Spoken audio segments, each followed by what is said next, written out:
Salut à toi! Dans cette vidéo, je vais te parler du micro-cravate. C'est cet outil que j'utilise pour enregistrer le son dans ma vidéo. Là, en face de moi, il y a un trépied. Sur ce trépied, il y a un appareil photo. Et là, sur mon ordinateur, j'ai branché le micro-cravate. J'utilise un logiciel qui s'appelle OBS. Donc OBS, c'est un logiciel qui permet d'enregistrer ce qui se passe sur mon ordinateur. Et comme mon micro-cravate est branché à mon ordinateur, et ben à ce moment-là, il enregistre ma voix. Et une fois que je vais monter ma vidéo, je vais faire la synchronisation entre mon image et mon son. Et c'est la vidéo que tu es en train de voir en ce moment même sur YouTube. Alors un micro-cravate, c'est vraiment l'élément de base que tu vas avoir besoin quand tu vas créer ta vidéo. C'est un outil simple qui coûte pas très cher. Tu peux le commander sur Amazon et je mettrai un lien dans cette vidéo à moins de 20 €. Tu peux l'utiliser partout, en extérieur aussi, à condition qu'il n'y ait pas de vent. S'il y a du vent, il faut mettre une bonnette pour protéger, mais tu peux l'utiliser pratiquement partout. Le son est de qualité, c'est pas le même son que tu vas avoir quand tu as des vrais micros qu'on utilise par exemple dans les blogs ou alors dans les studios d'enregistrement, etc., qui ont une meilleure qualité.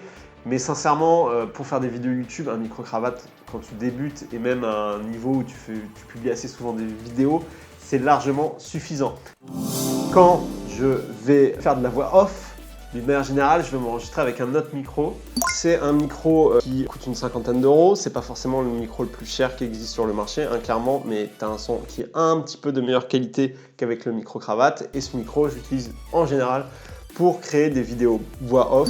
Notamment quand tu vois mes tutos sur Shotcut, tu te rendras compte que la première partie, la dernière partie, l'introduction et la conclusion de mes vidéos, le son n'est pas forcément exactement le même puisque j'utilise à ce moment-là mon micro-cravate parce que c'est plus agréable pour parler, pour me filmer, que utiliser ce micro-là. Et par contre, au moment où je vais enregistrer mon tuto, je vais utiliser ce micro-là et je vais aussi l'utiliser sur des vidéos, comme je disais, des vidéos voix off. Tu peux le brancher sur ton téléphone, tu peux le brancher directement sur ton ordinateur.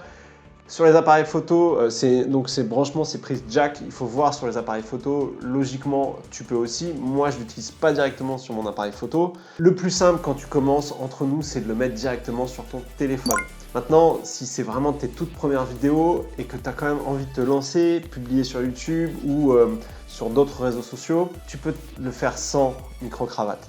Par contre, la condition qu'il va y avoir, c'est en fonction des pièces dans lesquelles tu vas être, il y aura un écho ou pas un écho. Maintenant, c'est un investissement qui est vraiment pas cher et si tu décides de créer une chaîne YouTube ou de te lancer à faire tes propres vidéos, franchement, achète un micro-cravate. Je te conseille aussi d'acheter un trépied. J'en avais parlé sur une autre vidéo, le matos que j'utilisais, et que je disais que j'avais un trépied que j'avais acheté à Boulanger, une cinquantaine d'euros ou une quarantaine d'euros, qui était un trépied en trait de gamme. Alors trépied, si tu ne sais pas ce que c'est ce qui te permet de poser ton appareil photo ou ton téléphone.